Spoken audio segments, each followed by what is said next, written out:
9 ஆரோக்கியமற்ற உணவுகளை எல்லாம் ஆரோக்கியமான உணவாக மாற்றி என்ஜாய் பண்ணுங்க.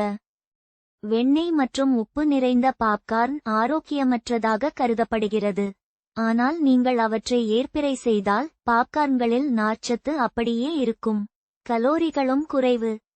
உருளைக்கிழங்கை அதிகமாக சாப்பிடுவது பிரச்சனையை ஏற்படுத்தும். ஆனால் அவை வைட்டமின்கள், பொட்டாசியத்தால் நிரம்பியிருப்பதாலும் நமது இதயம், தசைகள் மற்றும் நரம்பு மண்டலத்தின் செயல்பாட்டிற்கு உதவுவதாலும் அவற்றை ஸ்நாக்ஸாக இல்லாமல் துணை உணவுகளாக பயன்படுத்துங்கள்.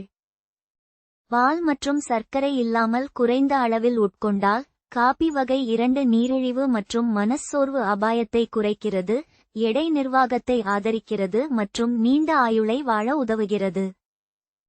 வீட்டில் தயாரிக்கப்பட்ட பீட்சா அனைத்து முக்கிய ஊட்டச்சத்துக்களும் நிறைந்த பருவகால காய்கறிகளை அதிகமாக சாப்பிட உங்களுக்கு வாய்ப்பளிக்கும்.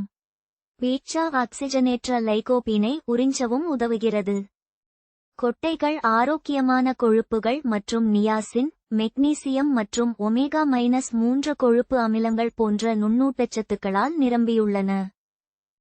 அரிசியில் கார்போஹைட்ரேட்டுகள் நிறைந்துள்ளன, அவை உங்களை உற்சாகமாகவும் திருப்தியாகவும் வைத்திருக்கின்றன, ஆனால் அதன் கலோரி அறிந்து சாப்பிடவும். வீட்டில் தயாரிக்கப்பட்ட சல்சா சாஸில் வைட்டமின் சி நல்ல அளவில் உள்ளது, இரத்த சர்க்கரை அளவை உறுதிப்படுத்துகிறது மற்றும் கொழுப்பை எரிக்க உதவுகிறது.